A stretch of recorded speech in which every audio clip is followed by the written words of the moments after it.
नमस्कार, बहुत स्वागत है आप सभी का। मैं हूं आपके साथ चेतन पाठक। खबरों की शुरुआत करेंगे। केंद्रीय मंत्री नितिन गडकरी 20 जून को अंबाला आएंगे और यहां पर अंबाला सहार रूट पर खुड्डा के पास बनने वाली रिंग रोड का शिलान्यास करेंगे। गृह मंत्री अनिल विज ने देर शाम तत्काल में बुलाई गई अपने कार्यकर्ताओं के साथ मीटिंग में कहा। विज ने एक दिन पहले हुई विकास तीर्थ यात्रा के लिए भी सभी कार्यकर्ताओं का धन्यवाद किया है।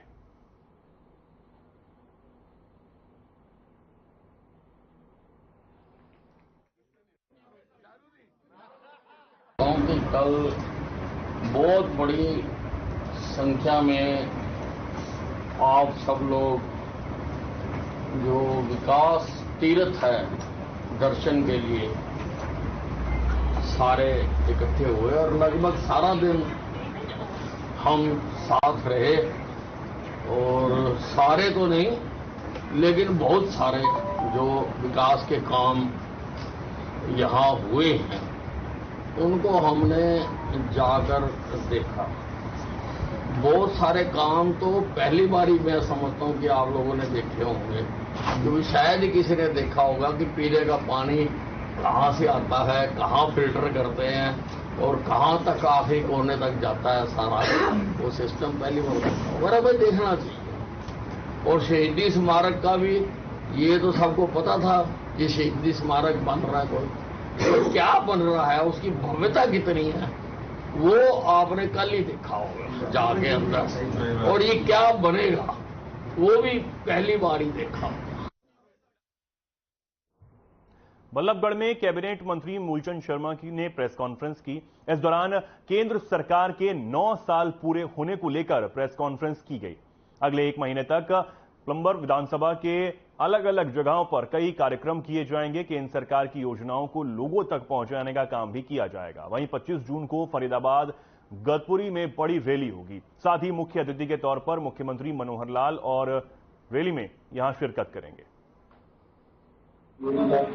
क्या हालात होते हैं गर्मी के, पर जो लोग कहते हैं कि भारतीय जनता पार्टी कृषि की पार्टी है और भारतीय जनता पार्टी के कार्यक्रम में लगातार जो एक से बढ़कर 30 में से शुरुआत की है, केंद्र की नीति और प्रदेश की नीति। हरियाणा बीजेपी प्रदेश अध्यक्ष ओम प्रकाश धनखड़ ने कहा कि भारत आर्थिक, सामरिक, औद्योगिकरण से मजबूत हो रहा है। वहीं केंद्र व राज्य ने अंतिम व्यक्ति तक लाभ पहुंचाने का काम किया जा रहा है। आगे उन्होंने कहा कि 27 जून को देश भर के 3000 चुनिंदा कार्यकर्ताओं को भोपाल में प्रधानमंत्री संबोधित करेंगे, जिन्हें इस संवाद कार्यक्रम में बीजेपी के देश भर में स्थापित 15000 मंडलों में वर्चुअल तरीके से देखा और सुना जाएगा। इसमें हरियाणा के 311 मंडल भी होंगे। वहीं 20,000 बूथ पर प्रधानमंत्री के इस कार्यक्रम को सुना जाएगा।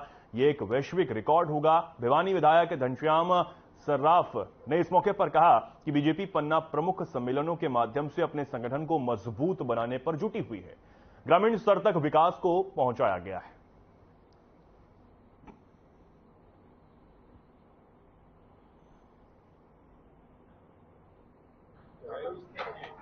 देखिए, आज बलवल विधानसभा का भी पन्ना प्रमुख सम्मेलन हो रहा है और ये श्रृंखला लगातार जारी रहेगी 90 विधानसभाओं के पन्ना प्रमुख सम्मेलन होने तक। आपके भी जिले के कुछ पन्ना प्रमुख सम्मेलन जो है बचे हुए हैं, जो आगे होने हैं। तो शाम का भवानी खेड़ा का आज ये महत्वपूर्ण घटना अमित शाह जी की रैली है, जिसमें सहभागी होने के लिए मैं स्वयं, हमारे प्रभारी विप्लव देव जी, मुख्यमंत्री जी, पूरे देश भर से कुछ कार्यकर्ता, चुने हुए 3000 कार्यकर्ता भोपाल पहुंचेंगे। प्रधानमंत्री जी उनको एड्रेस करेंगे और वहां से एक वर्चुअल संवाद भी देश भर के हर मंडल में होगा। 15,000 मंडल हैं, 311 मंडल हरियाणा के हैं, उनमें भी हम प्रधानमंत्री जी को वर्चुअली सुनेंगे। हर बूथ पर भी 20,000 हमारे बूथ हैं, हर बूथ पर भी प्रधानमंत्री जी को सुना जाएगा। ये 27 जून का जो है एक वैश्विक रिकॉर्ड बनेगा कि वर्चुअली किसी व्यक्ति से, किसी नेता को सुनने वाले लोगों की मुझे लगता है कि सबसे ज्यादा संख्या होगी जो उस दिन जुड़ने वाले। क्या कहेंगे पन्ना प्रमुख सम्मेलन जो आज का था, क्या उद्देश्य था, क्या संदेश देने का बीजेपी ऐसा है? ये जो कैसे आगे बढ़ेगा? पन्ना प्रमुख का जो कार्यक्रम था, ये पार्टी को अंदरूनी रूप से सुदृढ़ करने के लिए था और पार्टी इनके बल पे लोकसभा भी चुनाव जीतेगी और विधानसभा में, आने वाले विधानसभा में हम तीसरी बार चुनाव जीत रहे हैं। 55 से 60 सीटें हमारी आएंगी। जो भी कोई मुगालते में है तो अपना मुगालता उतार के वो हमारे से कोई चर्चा में हिस्सा ले लें। उनकी आबादी के हिसाब से ग्रांट दी जा रही है, जो महत्वपूर्ण है, क्योंकि आज गलियां करीब करीब हमने बनवा दी थी। कोई गली बाकी है तो उसको बनवाने का काम करेंगे, और करीब करीब धर्मशालाएं भी हमने पूरी करवा दी थी। अब भी उनमें यदि कोई कमी है तो उसको भी पूरा करेंगे। कार्यकर्ता हमारा स्थान पे जाके और अपनी बात रखेगा और लोगों से अपील करेगा कि वे चुनाव के समय हमारा विधानसभा की मुख्य उपलब्धियां क्या हैं जिनको लेकर के आप चुनाव में जाएंगे? अंबाला के मानव चौक के नजदीक हुई फिल्मी स्टाइल में किडनैपिंग की वारदात को पुलिस ने सुलझा लिया है। पुलिस ने आरोपी लड़की के मौसा को राजस्थान श्रीगंगानगर से गिरफ्तार कर लिया है और युवती को उनके परिजनों को सौंप दिया गया है। आरोपी को कोर्ट में पेश कर पुलिस ने उस न्यायिक हिरासत में उसे भेज दिया है। गौरतलब है कि बीते दिनों अंबाला के मानव चौक के नजदीक 21 वर्षीय युवती की मां की आंख में लाल मिर्च डालकर उसके मौसा ने उसे किडनैप कर लिया था। जानकारी के मुताबिक मानव चौक से खाटू श्याम मंदिर कूटी जा रही थी। इस कुछ ही घंटों में पुलिस ने आरोपी मौसा को राजस्थान से गिरफ्तार कर लिया है। गिरफ्तार करने के बाद इस मामले में एक नया मोड़ आ गया है, जिसमें 21 वर्षीय लड़की का कहना है कि वे अपनी मर्जी से अपने मौसा के साथ भागी थी। वहीं लड़की की मां की शिकायत पर पुलिस ने आरोपी को कोर्ट में पेश किया है और इस दौरान कोर्ट ने आरोपी को लड़की की मां से मारपीट करने के मामले में दोषी करार देते हुए न्यायिक हिरासत में भेज दिया है।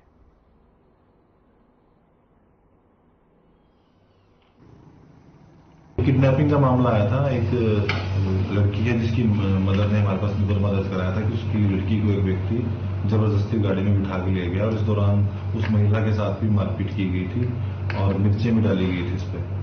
तो हमने इसमें कार्रवाई करते हुए गंगानगर राजस्थान से एक आरोपी व्यक्ति को गिरफ्तार किया है और वो उस लड़की को बरामद करा दिया है और कल ही हमने उसके 164 के बयान करा के और लड़के को जुडिशल। बहादुरगढ़ में किसानों ने असहयोग आंदोलन का ऐलान कर दिया है। हालांकि ये किसानों ने रेलवे ट्रैक और नेशनल हाईवे को रोकने का काम स्थगित कर दिया, क्योंकि प्रशासनिक अधिकारियों ने किसानों के एक प्रतिनिधि मंडल का मुख्यमंत्री से मुलाकात का समय निर्धारित करवा दिया है। 20 जून को किसानों की मुलाकात सीएम मनोहर लाल से होगी और किसानों की समस्याओं के समाधान पर बातचीत भी की जाएगी। भारत भूमि बचाओ संघर्ष समिति के बैनर तले किसान 163 दिन से आंदोलन कर रहे हैं, लेकिन सरकार ने अब तक किसानों की मांगों की तरफ ध्यान नहीं दिया था। इसलिए किसानों ने असहयोग आंदोलन करने की चेतावनी दे दी और Delhi Rohtak national highway, Delhi Rohtak rail track और राजधानी दिल्ली, गुड़गांव और फरीदाबाद का पानी बंद करने की तैयारी शुरू कर दी। लेकिन इसी बीच मुख्यमंत्री से बातचीत का समय निर्धारित होने के बाद किसानों ने सरकार को 2 दिनों का और अल्टीमेटम दिया है और मुख्यमंत्री से बातचीत में समाधान नहीं होने पर 21 तारीख को सड़क, रेल और पानी रोकने की एक बार फिर से चेतावनी दे दी है।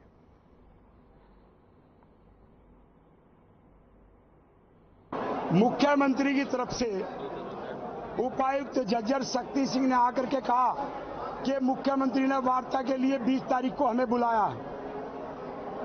हमने अपनी कमेटी में सबसे सलाह करके रमेश दलाल ने, भारत भूमि बचाओ संघर्ष समिति ने सबको विश्वास में लेके जो दूसरे प्रांतों के भाई आए हुए और आखिरी मौका सरकार को वार्ता का दिया है। पहले भी कई दौर की वार्ता हो चुकी। यदि 20 तारीख की वार्ता में हमारी मांगे मंजूर नहीं हुई, जो 25 मांगे उनमें से जो मुख्य मांगे मंजूर नहीं हुई, तो 21 तारीख को फिर ऐसे आंदोलन होगा। कराई जाए वो हमने पूरी कर दी, सरकार से उनकी वार्ता करा देंगे। कब होगी सर? मंगलवार को बात हुई है। सर, क्या रेल कॉरिडोर का मुआवजा नहीं बनाया गया? मैं तो ऐसा नहीं समझता, मुआवजे की राशि से तो संतुष्ट है। अब तो कुछ शंकाएं हैं कैसे दिया जाए, उसके ऊपर कुछ बात है। मुआवजे की राशि के बारे में कोई शंका नहीं है। कानून व्यवस्था की स्थिति खराब नहीं होने देगी। 144 लगाई गई। भारत विकास परिषद शाखा इंद्री के सौजन्य से देवी मंदिर में एक स्वास्थ्य शिविर का आयोजन किया गया है। इस चिकित्सा शिविर में कई प्रकार की बीमारियों की जांच की गई और कई प्रकार के टेस्ट भी किए गए। इस मौके पर पूर्व राज्य मंत्री और ओबीसी मोर्चा के प्रदेश अध्यक्ष कर्णदेव कंबोज ने मुख्य अतिथि के रूप में शिरकत की। कार्यक्रम में पहुंचने पर पूर्व मंत्री का परिषद के पदाधिकारियों ने भव्य स्वागत किया। इस अवसर पर कर्णदेव कंबोज ने कहा कि भारत विकास परिषद द्वारा ये एक नेक काम किया गया है। किसी जरूरतमंद की मदद करना एक नेक काम है। हमारे शास्त्रों में भी नर सेवा को नारायण सेवा के समान माना गया है।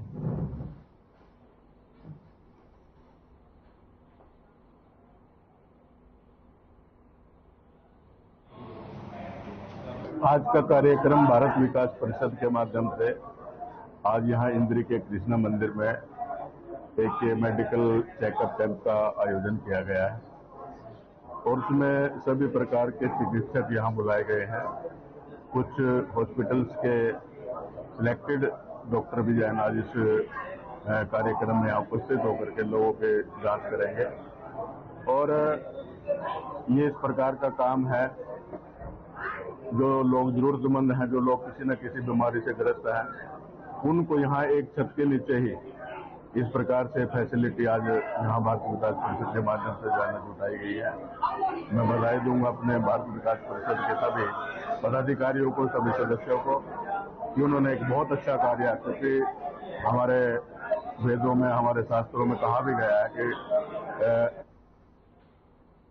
एंटी नारकोटिक सेल ने कार्रवाई करते हुए एक नशा तस्कर को गिरफ्तार किया है। बता दें कि आरोपी युवक अपनी बाइक से घूमकर कई इलाकों में नशा तस्करी करता था। मामले की जानकारी देते हुए प्रभारी प्रमोद वालिया ने बताया कि उनकी टीम को सूचना मिली थी कि पेजेंटू गांव के पास एक युवक बाइक पर सवार होकर नशा बेचने की फिराक में घूम रहा है। सूचना के आधार पर कार्रवाई करते हुए पुलिस ने आरोपी युवक को गिरफ्तार कर जेल भेज दिया। साथ ही आरोपी संदीप से जो हेरोइन बरामद की गई उसकी कीमत करीब 90,000 रुपए बताई जा रही है।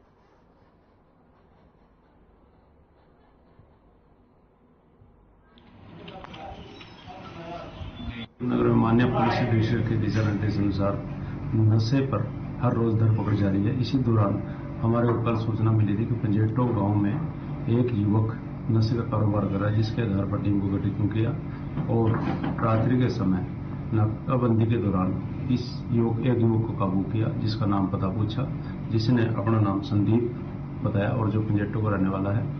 जो मौके पर राजपत्र अधिकारी को बुलाकर इसकी तलाशी ली गई, जिसकी पोजीशन से 17.10 ग्राम हेरोइन बरामद हुई है और पूछताछ के दौरान इसने बताया कि मैं करीब 6 महीने से नशा तस्करी का काम कर रहा था। इससे पूछताछ जारी है, जो पूछताछ कर रहे हैं अभी से, जो भी इसकी पूछताछ के दौरान आएगा, जो भी इन्वॉल्व है। रादौर के गांव जटलाना की दलित बस्ती में लगी संविधान निर्माता डॉक्टर भीमराव अंबेडकर की मूर्ति को देर रात अज्ञात शरारती तत्वों ने खंडित कर दिया। सुबह जब इस बारे में ग्रामीणों को पता चला तो काफी संख्या में गांव वाले मौके पर जमा हो गए। इस शरारत को लेकर ग्रामीणों में काफी रोष दिखाई दिया। सूचना पाकर पुलिस भी मौके पर पहुंची और मामले की जांच शुरू कर दी गई। ग्रामीणों ने पुलिस प्रशासन से शरारती तत्वों के खिलाफ कार्रवाई के साथ ही खंडित मूर्ति की जगह नई मूर्ति के साथ सीसीटीवी कैमरे लगाए जाने की मांग की है। बताते चलें कि मामले की सूचना पाकर मौके पर पहुंचे जांच अधिकारी जसवंत सिंह ने बताया कि आरोपियों की धरपकड़ के लिए हर पहलू से जांच की जा रही है। साथ ही उन्होंने बताया कि मौके पर ग्रामीणों ने किसी पर भी शक जाहिर नहीं किया है। मामले में दोषियों के खिलाफ उचित कार्रवाई की जाएगी।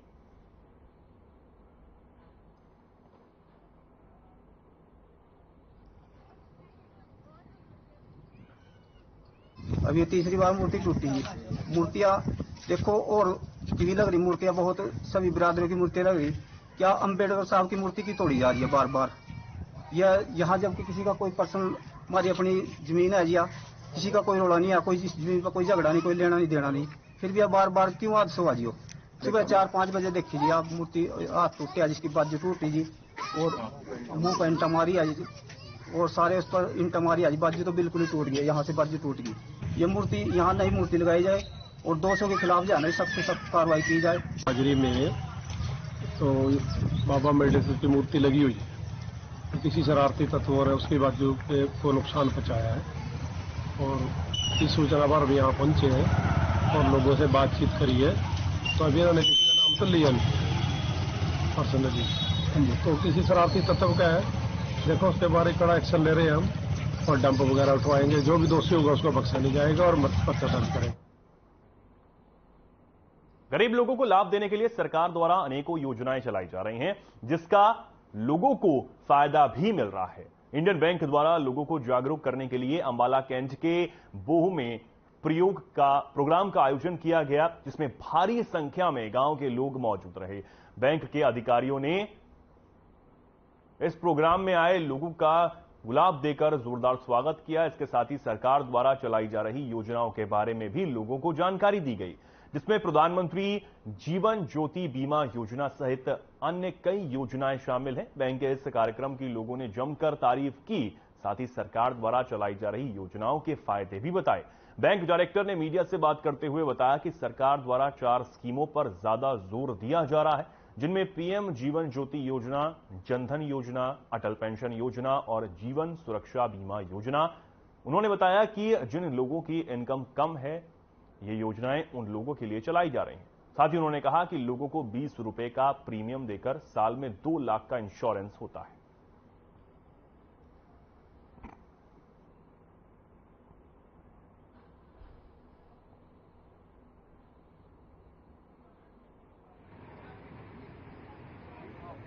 जो ये जैसा कि आप जानते हैं कि आजकल गवर्नमेंट ऑफ इंडिया की स्कीम सैचुरेशन कैंपेन जो है, जिसमें 4 स्कीम पे ज़्यादा ध्यान दिया जा रहा है, जो कि प्राइम मिनिस्टर जीवन ज्योति योजना, जनधन योजना, अटल पेंशन योजना और जीवन सुरक्षा बीमा योजना, जो कि क्या कहते हैं गरीब तबके के लोगों के लिए, जो जिनका इनकम ग्रुप जो है, जिनका इनकम जो है कम है, 10,000, 15,000, 20,000, उनके लिए स्कीम है, जिसमें क्या कहते हैं 20 रुपए का प्रीमियम देके साल में 2 लाख का इंश्योरेंस होता है कि इनकेस उनकी कोई एक्सीडेंटल डेथ होती है तो उनको इमीडिएटली 2 लाख रुपए का क्लेम मिलता है।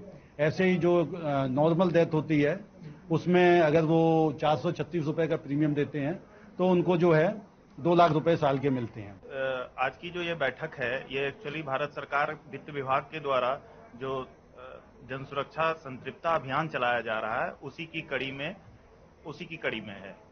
इसके तहत हम लोग जीवन ज्योति बीमा योजना और सुरक्षा बीमा योजना, इन दोनों योजनाओं का हम लोग जनता को इसके विषय में बताते हैं और उनको कहते हैं कि आप ये बीमा लो, ताकि आप भविष्य के जो आशंकाएं हैं, जो भविष्य में आपके साथ किसी तरह की कोई दुर्घटना हो जाए तो आप उससे परिवार की आपकी रक्षा हो सके।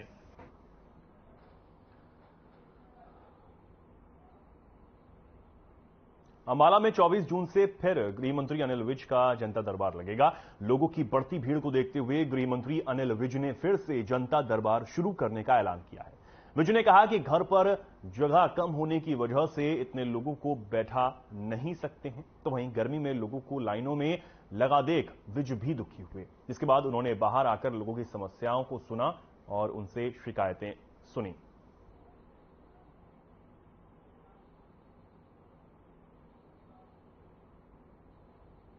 हरियाणा बीजेपी के प्रदेश अध्यक्ष ओम प्रकाश धनखड़ ने कहा कि केंद्र सरकार के कार्यकाल के 9 साल पूरे होने के चलते हरियाणा में गृह मंत्री अमित शाह हर लोकसभा की रैली करेंगे, सिरसा लोकसभा से शुरुआत करेंगे। ये बात उन्होंने भिवानी के बहल में पन्ना प्रमुख सम्मेलन के दौरान आयोजित जनसभा को संबोधित करते हुए कही।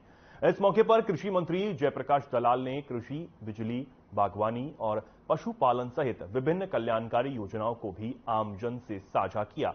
ओम प्रकाश धनखड़ ने कहा कि प्रधानमंत्री नरेंद्र मोदी के कुशल नेतृत्व में दुनिया भर में भारत देश का नाम रोशन हुआ है। अमेरिका और इजराइल के बाद भारत दुनिया में ऐसे तीसरे देश के रूप में उभरा है जो उन पर हमला करने वालों को दुनिया के किसी भी हिस्से में पहुंचकर जवाब दे सकता है। साथ ही उन्होंने कहा कि सरकार ने प्रदेश के किसानों को साहूकारों के चंगुल से बाहर निकालने का काम किया है। डायरेक्ट बेनिफिट ट्रांसफर के माध्यम से योजनाओं का पैसा सीधे तौर पर पहुंच रहा है। न्यूनतम समर्थन मूल्य पर बेची गई फसलों की राशि 72 घंटे में किसानों को पहुंचाई जा रही है।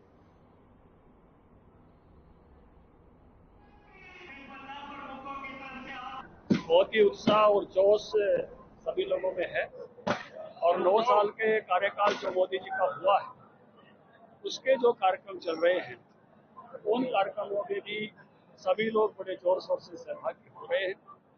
आज ये जो सफल कार्यक्रम है, इसके साथ ही भिवाड़ी में एक व्यापारी सम्मेलन भी है। कल भिवाड़ी का पन्ना प्रमुख सम्मेलन। सांसद दीपेंद्र हुड्डा यमुनानगर पहुंचे, जहां उन्होंने कहा कि कांग्रेस में कोई गुटबाजी नहीं है। अगर है गुटबाजी तो वह बीजेपी जेजेपी में है। बीजेपी में आंतरिक गुटबाजी है। उन्होंने दावा किया है कि भूपेंद्र सिंह हुड्डा के नेतृत्व में प्रचंड बहुमत के साथ हरियाणा में कांग्रेस की सरकार बनेगी। मीडिया से बातचीत करते हुए सांसद दीपेंद्र हुड्डा ने कहा कि ये जेजेपी और बीजेपी का गठबंधन नहीं, ठग गठबंधन है। भ्रष्टाचार का लाइसेंस लेकर जेजेपी हरियाणा में लूटपाट में लगी हुई है। अब तो जेजेपी के विधायक भी भ्रष्टाचार के आरोप लगाने लगे हैं। हरियाणा के लोगों ने इन दोनों पार्टियों को रिजेक्ट कर दिया है। अगले चुनाव में जेजेपी की एक सीट भी नहीं आएगी। ये तोड़ेंगे, हम जोड़ेंगे, आपस में हर है। इस तरह के बड़े बड़े घोटाले हर रोज घोटाले सामने आ रहे हैं, चाहे वो घोटाला हो एचपीएससी घोटाला, चाहे वो घोटाला हो शराब घोटाला, चाहे धान घोटाला, चाहे वो ग्वालपाड़ी का घोटाला हो, चाहे वो मेट्रो रूट चेंज कराने का घोटाला हो, चाहे वो मुख्यमंत्री जी के जो ओएसडी हैं, हर एक ओएसडी पे जो है जमीन के बड़े बड़े घोटाले सामने आ रहे हैं। नए ओएसडी का, चाहे वो नीरज दफ्तार का घोटाला सामने आया हो, चाहे मुख्यमंत्री जी के करीबी जोहार यादव।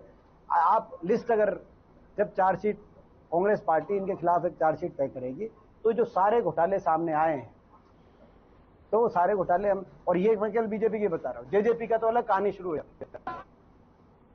परिवहन मंत्री मूलचंद शर्मा और विधायक नैनपाल रावत का जनौली गांव में पकड़ी बांधकर जोरदार स्वागत किया गया। कैबिनेट मंत्री मूलचंद शर्मा के ओजस्वी भाषण और जनसंवाद में कार्यक्रम में भीड़ उमड़ पड़ी। वहीं लोगों ने हरियाणा सरकार जिंदाबाद के नारे भी लगाए। सभी जनसंवाद कार्यक्रमों में गांव के अंदर शराब की ठेकों को बंद करने की मांग पर परिवहन मंत्री ने कहा, गांव में 75% लोगों के हस्ताक्षर युक्त शिकायत मिलने पर गांव से शराब के ठेके हटा दिए जाएंगे।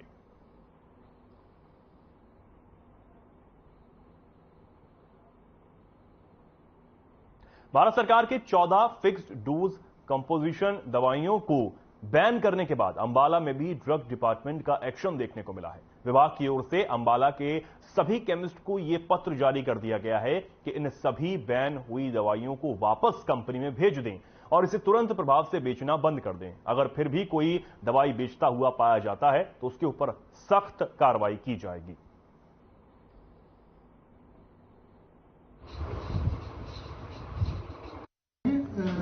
जो भारत सरकार का नोटिफिकेशन आया उसके तहत इन सभी केमिस्टों को, इनके एसोसिएशन को और डॉक्टर्स की एसोसिएशन के माध्यम से इनको हमने सर्कुलर जारी किया है, जिसके तहत ये जो बैन आइटम है सरकार ने जो बैन किए हैं इनको ये लोग फर्म्स को वापस करेंगे और हमें सूचित करेंगे।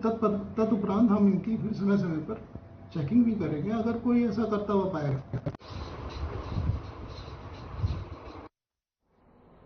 फिलहाल के लिए खबरों में इतना ही। नमस्कार।